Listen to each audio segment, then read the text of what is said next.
So now, do you have your Bibles here? Yes? No? Yes. I'll start being like my old teacher in Garden State Academy. He'd say, did you do your homework? Yes? No? Yes? Maybe you do this? And by the way, there's a message to every one of you out there. You're getting this online a few hours later. But we'll all survive, won't we? We're going to do it together. Our Bibles. I'd like you to turn to Daniel chapter 6. Wow, Daniel. One of those, huh? And those of you who have known and are Seventh-day Adventists, or those of you connected with your Word of God, know about Daniel chapter 6. It's a part of the stories of Daniel. We, Seventh-day Adventists, sometimes love to concentrate on prophecy. And that's good. That's good. But sometimes we ignore the stories which make that prophecy meaningful. Does that make sense? Sometimes we don't catch all these pieces and parts that make things strong. And so, all right, it's great to have you here, my friend. All right, we're good. So let's turn to Daniel chapter 6, and we're going to go between Job, Daniel, and also Psalms today, but especially with Daniel chapter 6. The sermon, the message for today is petting zoo. Petting zoo. Who here has been to a petting zoo? We like it. There's those, you'll have maybe a donkey, right? A lamb, a lion.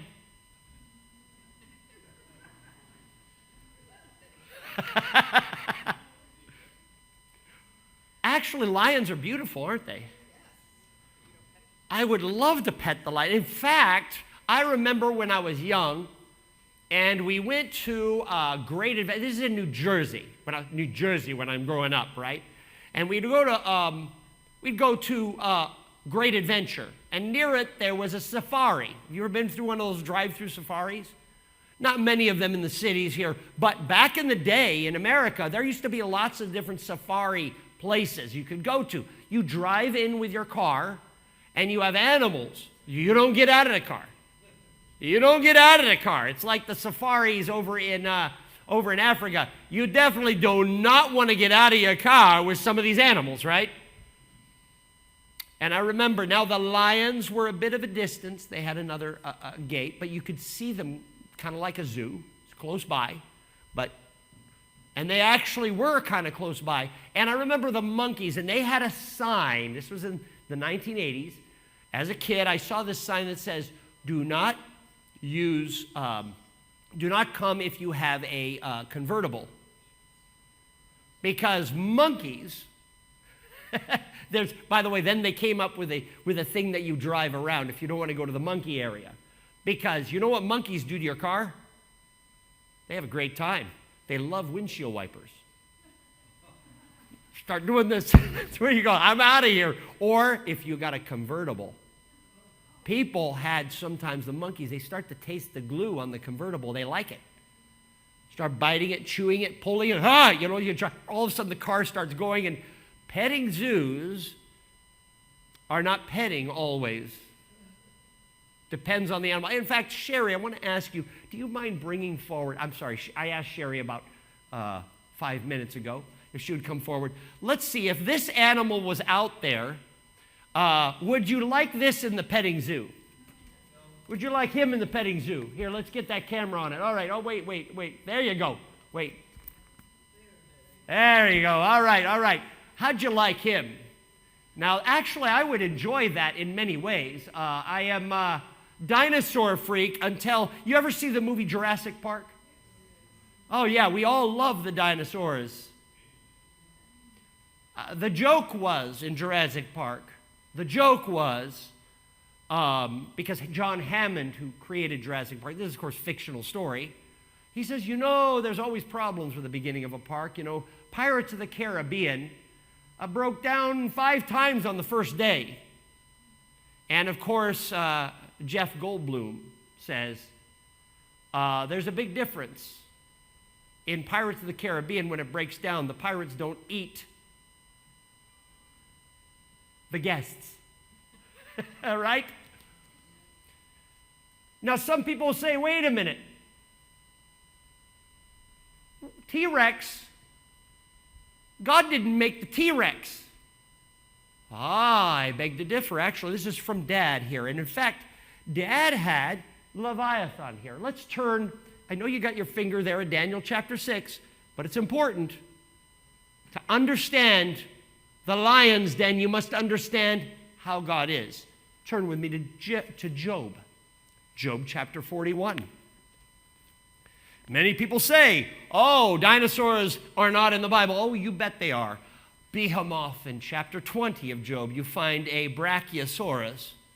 I know the thing at the bottom says it's hippopotamus, but I'm sorry. A tail of a hippopotamus is not a cedar like sweeting. It doesn't sway like a cedar. It's more like spaghetti, right? Then we get to 41, which is verse 1. Can you pull in Leviathan with a fishhook, or tie down his tongue with a rope? Can you put a cord through his nose, or pierce his jaw with a hook? In other words, can you domesticate him? Now, some people say it's a whale. Let's find out if it's a real whale. If you read the text, you'll find out very quickly it ain't no whale. Will it keep begging you for mercy? Will it speak to you with gentle words? Will it make an agreement with you, or take you, or if you could take it to be your slave for life? Can you make a pet of it like a bird, or put it on a leash for the young women in your house, meaning the daughters, so the girls can walk around? That's the dog you can do that with, the cat. You can do that with the chicken. Well, maybe. You can do that with a goat.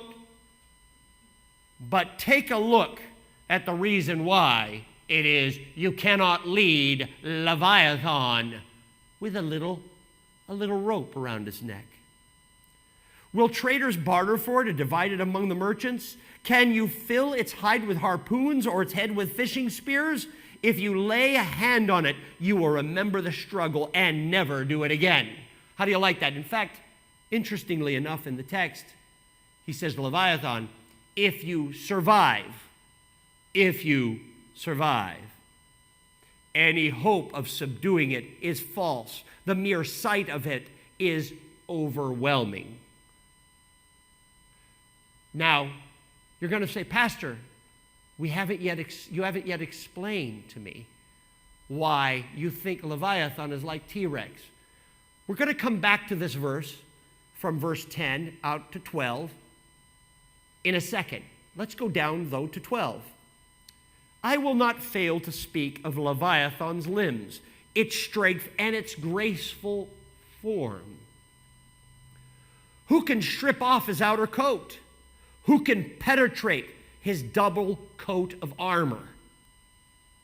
Who dares to open the doors of his mouth, ringed about with fearsome what? Fearsome teeth. Now, still you can say, okay, it might be a lion, it might be something that fearsome teeth. Okay, well, let's keep reading. Who dares? Okay, its back has rows of shields tightly sealed together, and each is close to the next so that air doesn't even pass in between. They are joined fast to one another. They cling together and cannot be parted. Its snorting throws out what? Flashes of what? Have you ever heard of fire-breathing dragons? Now, Pastor John, I thought we were in Daniel chapter 6. I'm getting there.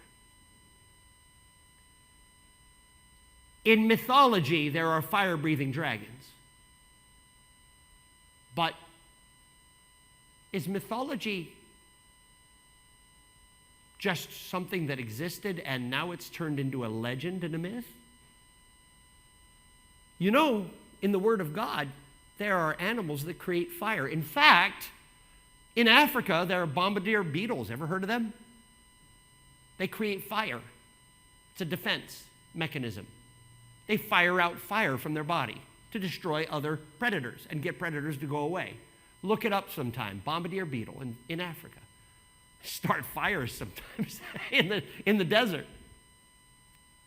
His snorting throws out flashes of light, and his eyes are like the rays of the dawn. The flames stream from his mouth, and fire smokes out. Smoke pours out his nostrils. Verse 21, the breath sets coals ablaze, and flames dart from his mouth. Strength resides in his neck. Dismay runs before it. The folds of his flesh are tightly joined and firm and immovable. His chest is hard as a rock, hard as a lower millstone. And when he rises up, verse 25, are you here? When he rises up, when a T-Rex rises up, what does it say? All run, right? I'm telling you, that's why I like Jurassic Park. It actually has that T-Rex. I remember those scenes where it goes up like this and everybody stop. Or if you run, you're toast, right? It's one of those things. It kind of reminds me of my cat. Have you ever played with your cat? If you have a cat, you go little bell, or maybe you get that laser beam thing, or maybe some little critter gets into your house.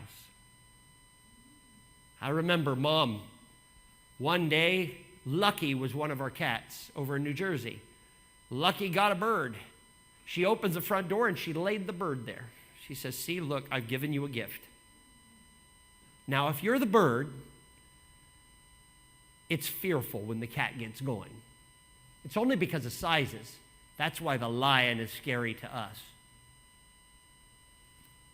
I'm going to read just a little bit more of this and then move back to what God says about himself. Stay with me. So when it rises up, all are terrified. The mighty are terrified. They retreat before his thrashing. The sword that reaches his has no effect, nor does the spear, the dart, or the javelin. The iron he treats like straw, and bronze he treats it like wood.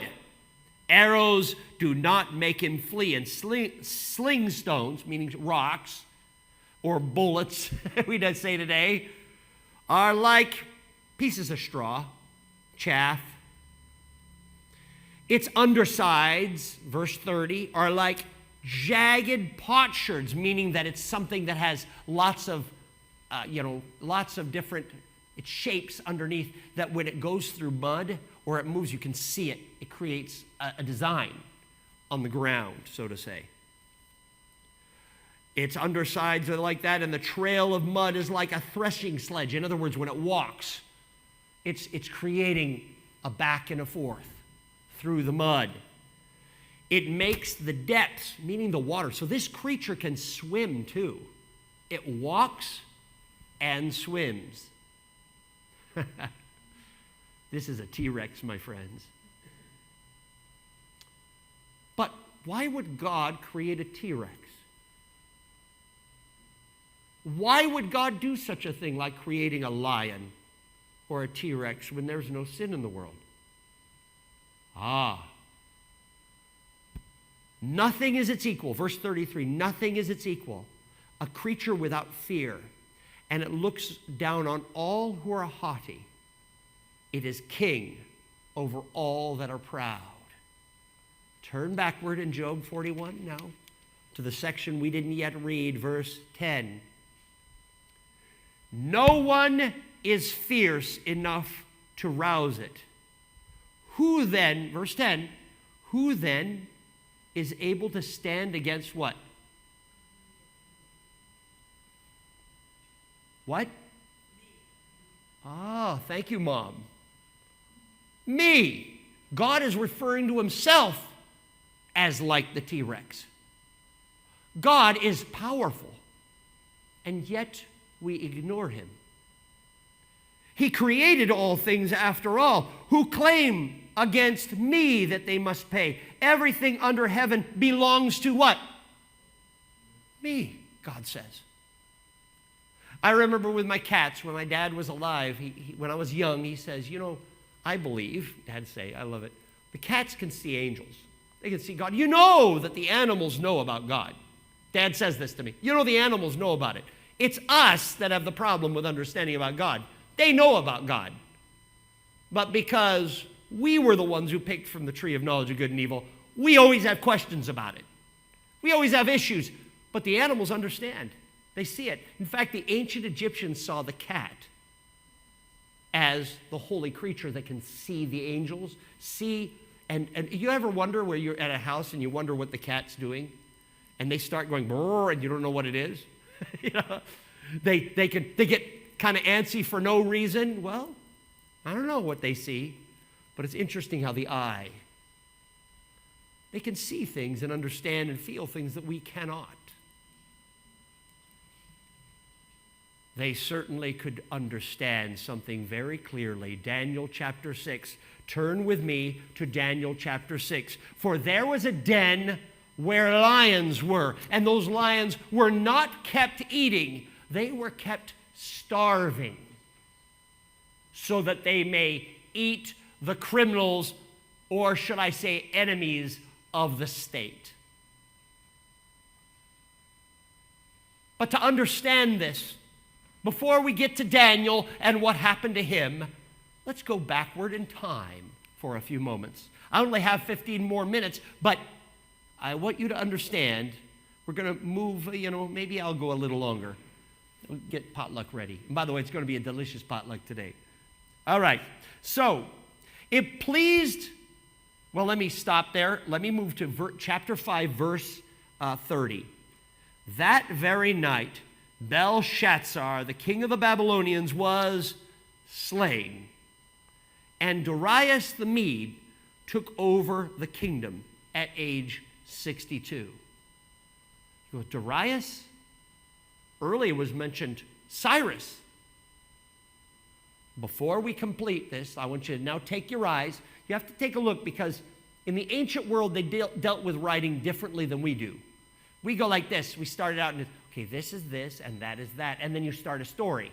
But in the ancient tradition, what would happen is you would be dropped hints of things so that you understood it at the end.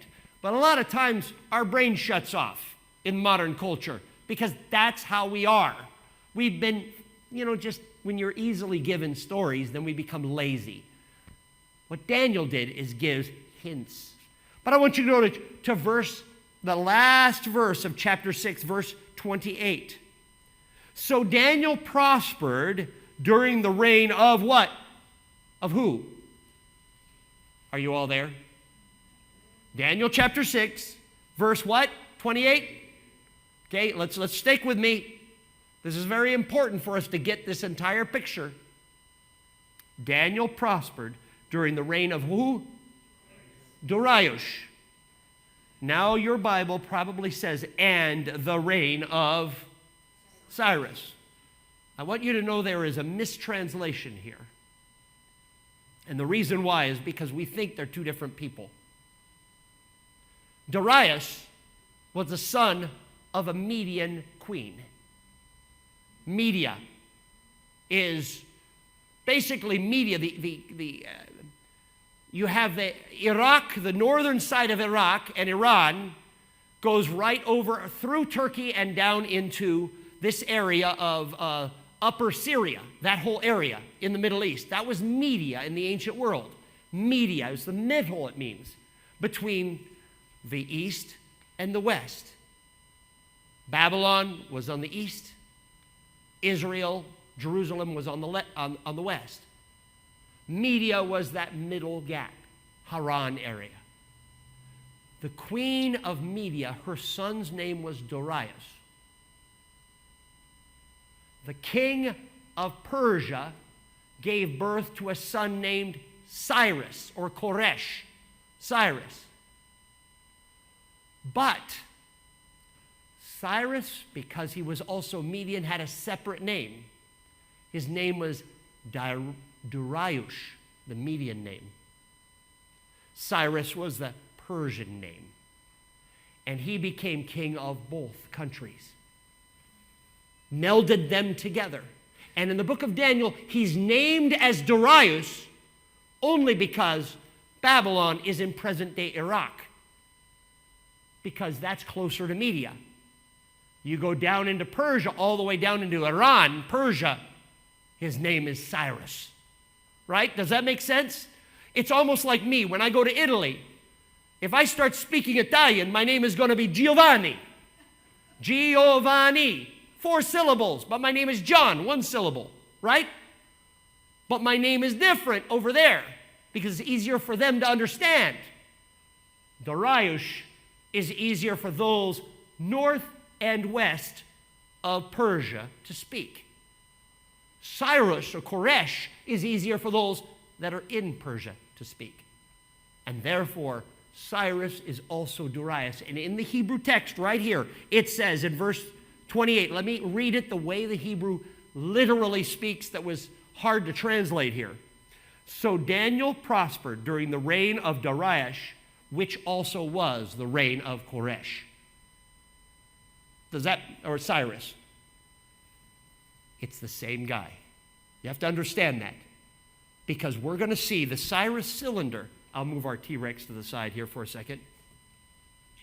This Cyrus cylinder, the message on here somewhat is interconnected with a message given after the Daniel the lion's den.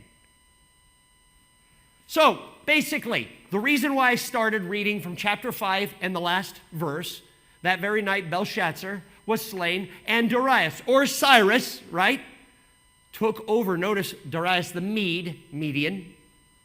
He took over the kingdom at 64 years of age, and it pleased Darius the Median, not Cyrus the Persian, right? It's the same guy. You say Persia, it's Cyrus. When you say Media, it's Darius, same guy. He says he appointed 120 underlords, or governors, satraps it's called, in the Persian kingdom, the Median and Persian kingdom. And by the way, in Daniel chapter 2, you'll see the Median Persian.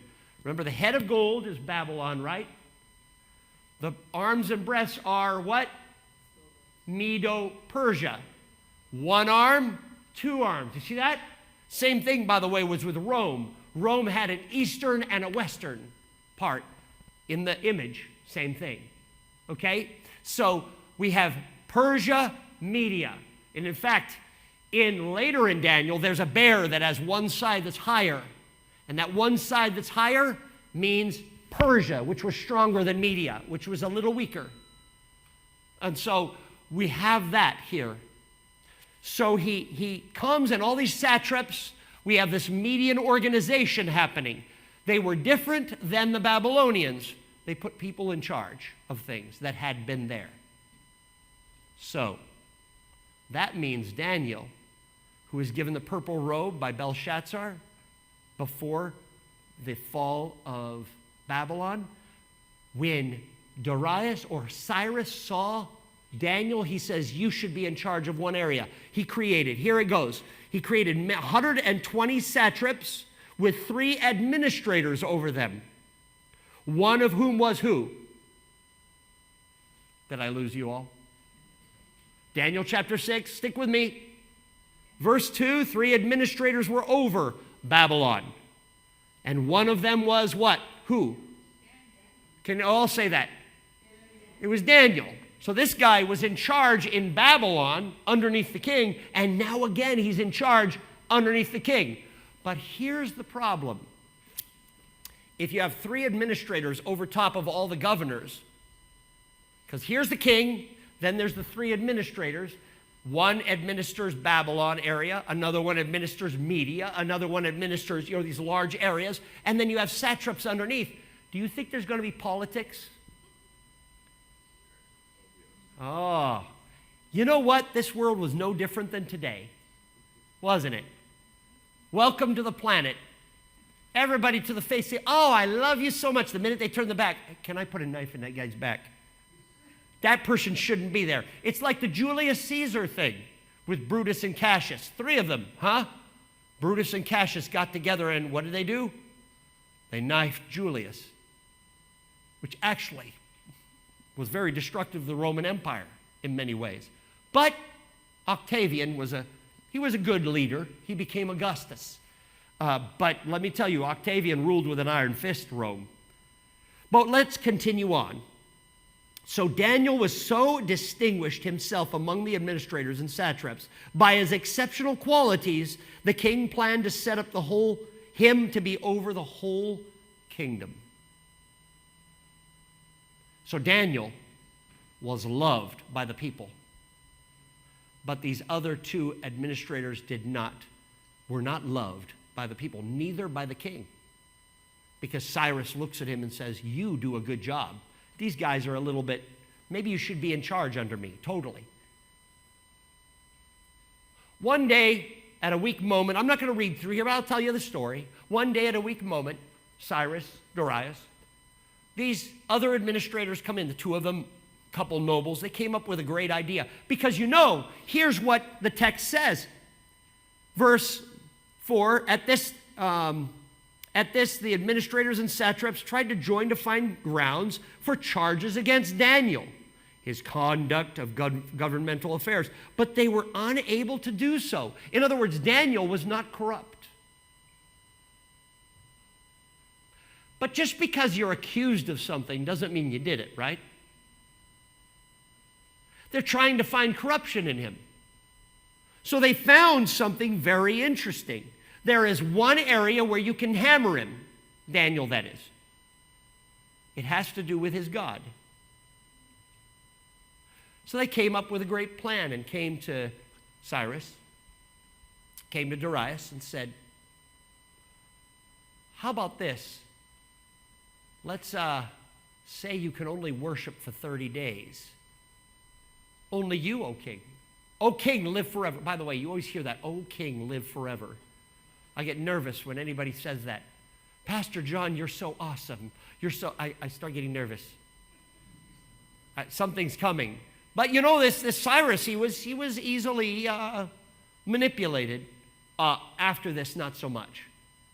But earlier on, he said, there's a great idea. Not thinking about, Daniel's not in the room, right? For 30 days, we want to make sure that Babylon is under you. And all they think about is you. So no more worship of any gods except for you. So the only where they could go is give tribute to you. If they worship you and you only, you will own this kingdom. He says, what a great idea. I like being in charge. I'd like to be a god. He signed and put in words that anyone that worships anything or anything, any god, anyone other than me, for 30 days, they're going to be put in the lion's den.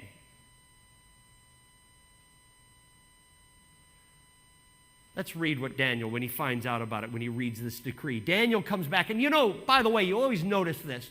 The people that are actually doing something, generally, they don't notice when things happen until they happen because they're busy. The ones who are always gossiping and always trying to create problems are always online with their computers going at it, right? Right? That's how it goes. Same thing then. They're busy trying to scrap and trying to pass laws without people knowing. That's the way it goes. Times have not changed. It's been modified how it happens, but the same stuff happens today. You find the same thing even right now in the presidential election. People scrapping in different parties, right? Scrapping over who's going to be president. All of a sudden, today everything's great with one guy. Tomorrow, nothing's good with them and the other person needs to be in. You know how it goes. That's called knife in the back. That's what it's called. It's normal. Don't try to just classy it. It is the way it is. It's the same as this. But Daniel was apart from that because he cared about one. Well, let's read here. What is the very first thing he does? And I want you to think about it. When a problem comes in your life, what is the very first thing you do? I hope so. We're dealing with the technical things today again. Yes, Fabio, we were dealing with the technical. It was unbelievable over there. now we're feeding sound in a different way. And the last thing we usually do is pray to God. That's generally how we do it as human beings. We're fighting it. So I got away. I said, I'm done. I don't care anymore. I go in my office, and I actually did pray. And then it hit me. Well, there's an easy thing. Okay, so we go back, and we did a pretty easy thing today. Doesn't mean the live streamer's working, but at least the sound's coming in. We got to go to God first. Let's see what Daniel does. So, verse 10. So then Daniel learned about the decree that had been published. He went home to his upstairs room where the windows were open toward where? Jerusalem. There is no Jerusalem, by the way, at this time, because Jerusalem had been destroyed. 3 times a day he got on his knees and he prayed and gave thanks to his God, just as he had done before. When these men went up in a group, they found Daniel what? The very first thing he hears is, or should I say he reads, no one should worship anyone but Koresh or Darius. Daniel goes, oh, I think I need to pray about that. How do you like that? If someone tells us we're not allowed to worship, oh, watch out. We had that about 3 years ago, right? Not allowed to get together. What do? First thing we do is say, oh, never mind. Well, I'll hide out. Daniel doesn't do that. What does he do? Right upstairs, open the window, and pray. This is why Daniel's incredible.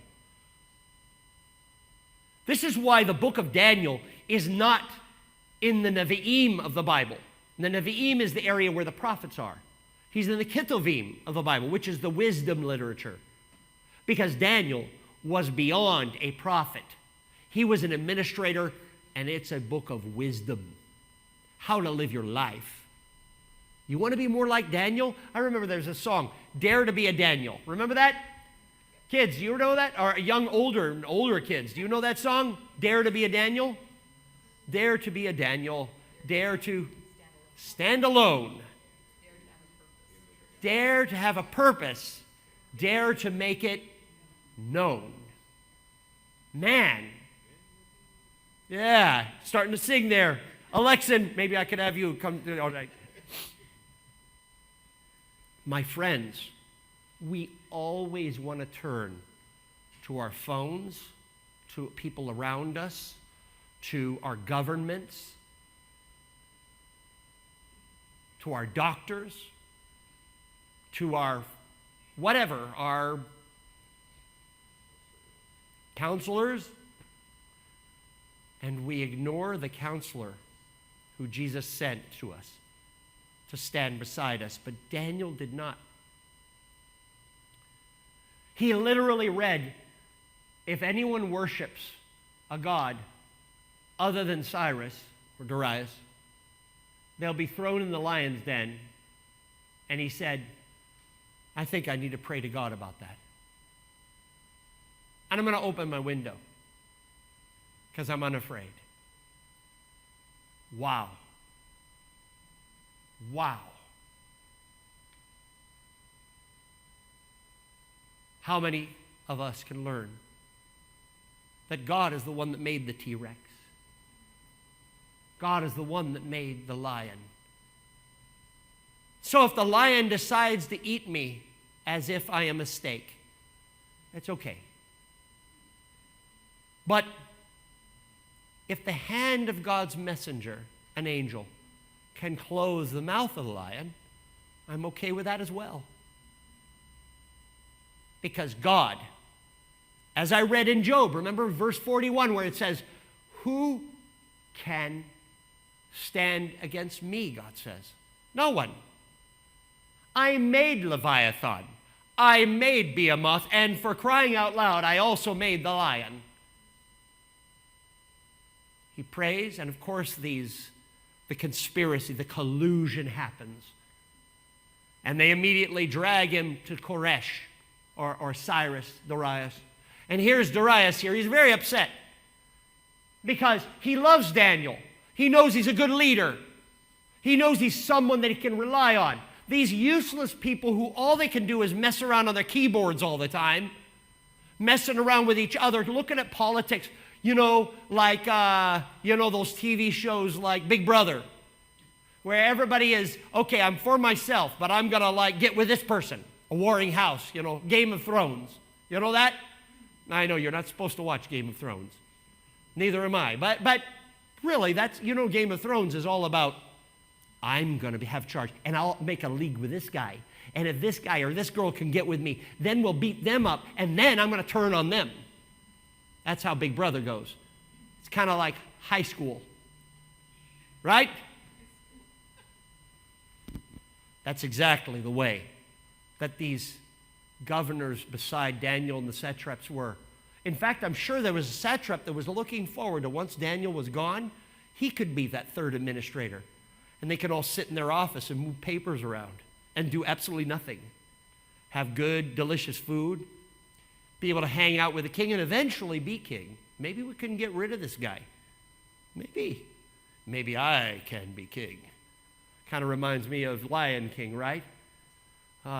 If only I could be king. And God had other plans. The minute Cyrus was mentioned to, or Darius was told, immediately he's like, oh no, oops. He says, well, Daniel can't do it. And they said, wait, the law of the Medes and the Persians, notice the Medes, Media, and Persia, the law of the Medes and Persians is, once you write it, it doesn't change. You know why they did that? It's so that the politics between these two warring countries that become one are locked in with the king. King can't even change his mind, because if his mom talks to him, he doesn't change it. If his dad talks to him, he can't change it. That kind of thing. Get it locked in. Once you set it in stone, it's in stone. And literally, cuneiform is the stone, that the writing they did right there, creating it to be locked. He tried to get him out, and all the way it says until sundown. And then he said, let me read here. I know, it's getting near potluck time, so we're going to move along. King answered, the decree stands in accordance with the law of the Medes and the Persians. Verse 13, then they said to Daniel, Daniel, who's the one of the exiles of Judah and pays no attention to you, your majesty, or the decree you put in writing, he still prays 3 times a day. The king heard this and was in great distress. Then the men went to them again in a group, tried to push him. And he says, okay. Verse 16, so the king gave the order, and they brought Daniel there. And they were to throw him in the lion's where? The den. Imagine that. You're in charge of a country, and the next day you're put in an orange jumpsuit with chains, walking to the electric chair. Except the difference is there's no electric chair. It's just a bunch of lions who haven't eaten for a while. Hopefully I don't taste good. They might leave me alone.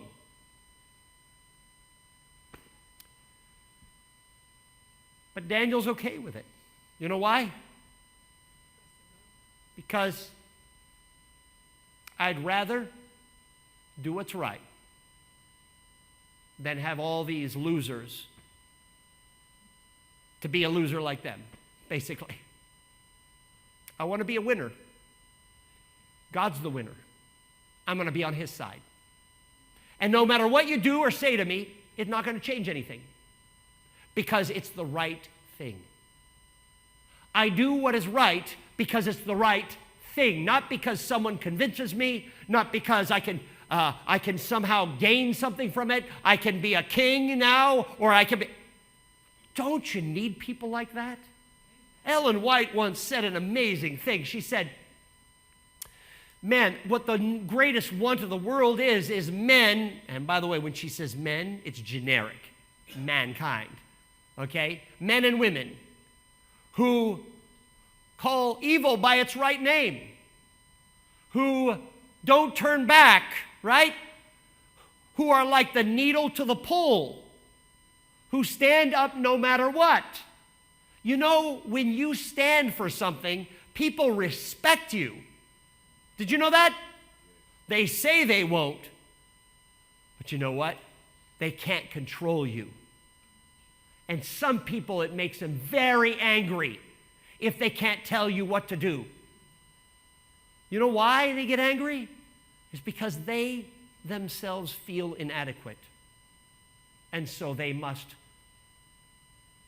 force you to make them feel like they're powerful. But you know how you can feel powerful? Is when you walk with God, the one who created the T-Rex, the one who created the lion, the one who is fearless to all things because he made them, and he walks into their presence without fear and takes his hand and pets the T-Rex. That's God. A God of love, fearless to any force that can force you to do what you don't want to do. You need not fear. And then Darius says something Darius says something amazing to him. Verse 16, then the king said to Daniel, may your God, whom you serve continually, rescue you. The stone was placed over the mouth of the den. The king sealed it along with the rings of his nobles, meaning those guys who hated Daniel, they sealed it with their rings as well. So that Daniel's situation might not be changed. In other words, that he be stuck with the lions. Then the king returned to the palace, spent the night without eating or any entertainment being brought to him. He could not sleep. There are people in this world that really revere you when you do what is right. I'm telling you. You'll never know until something happens to you who your real friend is. You will never know. I've gone through difficult times in my life of ministry, and I found out who cares. And you find out the ones who say they're going to hang out with you, that their eyes won't even come near you in a room until they find out, oh, it was wrong, and then they try to, make you feel good later. Just remember, Cyrus loved Daniel, but more than that, he didn't realize he knew a God in heaven. Just like Nebuchadnezzar, this pagan king can know God more than even sometimes we who grew up as Seventh-day Adventists, perhaps, or as Christians in a Christian country, or perhaps you grew up as an Armenian or a Philippine, wherever you are, and you maybe know God, but you find out that a pagan king might know more about God than me. Let's keep reading. At the light of dawn, the first light of dawn, the king got up. He ran back to the lion's den, and he came near the den, and he called out, Daniel, Daniel. In an anguished voice, he said this. I'm reminded of Return of the Jedi in Star Wars, where Luke falls down into the Rancor pit as this creature you know is going to tear him to shreds. But instead of the animal, these lions tearing him to shreds, instead Daniel says, from the pit of the grave, he says these words, Daniel, servant of the living God, has your God, whom you serve continually, been able to rescue you from the lions? Verse 21, Daniel answered from the depths, may the king live forever. My God has sent his what? Angel. And he has shut the mouths of the lions. Petting zoo. petting zoo. Problems you have in your life, things you fear, if you stick with God, He will handle them. You may not come out the way you want it to come out. God, though, is there.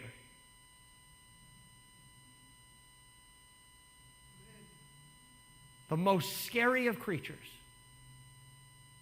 meaning your boss, meaning people on the roads, meaning people that pass you on the street, meaning the scary things that you hear at night,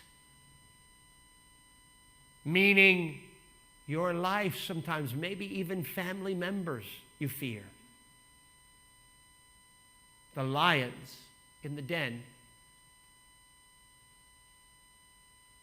they can be a petting zoo if God is present. For He is the one that closes the mouths. I can follow along in the story. Interestingly enough, apparently God didn't give him something to eat because these guys who wanted Daniel dead, guess what happened to them? Cyrus says, yes, I wrote a decree, but you know what? I can write another decree. Anybody that messes with Daniel's God, going to be eaten by these guys. And boy, were they. It says before their bodies hit the ground, they were gone. Wow. Then Daniel, in chapter 25, verse 25 of Daniel chapter 6, verse 25, then King Darius wrote to all the nations and all the peoples of every language on earth, may you prosper greatly. I issue a decree. In every part of my kingdom, people must revere the God of Daniel. He is a living God. He endures forever. His kingdom will not be destroyed, and his dominion will never end. He rescues and he saves. He performs signs and wonders. And the heavens and earth, he rescued Daniel from the power of the lions. He didn't write that on here. But here's the denouement of the story. Because Daniel stood up. And no matter what lion says, I'm going to follow God. The reason why Cyrus signed this cylinder, it's not the actual one because I think I'd be arrested already if I grabbed the real one. But on this cylinder is the Magna Carta of religion, freedom. That all peoples of all nations that were taken over by Medo-Persia can now go and be free to worship whomever they wish. Look at this. This is the Cyrus cylinder. The Magna Carta of religious freedom. First time in history that a pagan king had this. It was Cyrus Darius that wrote this. And years later, a man named Nehemiah and another man named Ezra headed back to Jerusalem, and Persia paid that the temple would be rebuilt in Jerusalem. The very temple, I know it was rebuilt again, but that's the very spot where Jesus came to worship with his people and to call all of us to be in his kingdom. A king saw one man willing to live for God no matter what, not do anything, not beat anyone back, not try to hurt anyone, just keep worshiping, keep believing, keep walking the walk, made freedom for all of Israel. You have lions in your lives. You have things that make you fear. And sometimes those things are because of things you might have done. But I'm going to ask you and challenge each one of you. Take your life, fix the issues of the past in some way that you can, and say I'm going to now change to what I am supposed to do. Start following God. And there will be some that are very upset at you. It's okay. There's always satraps. There's always the politicians that want to control you. Instead, it's time for you and me. Give our lives to God, and then He will close the lion's mouth for you. God bless you all.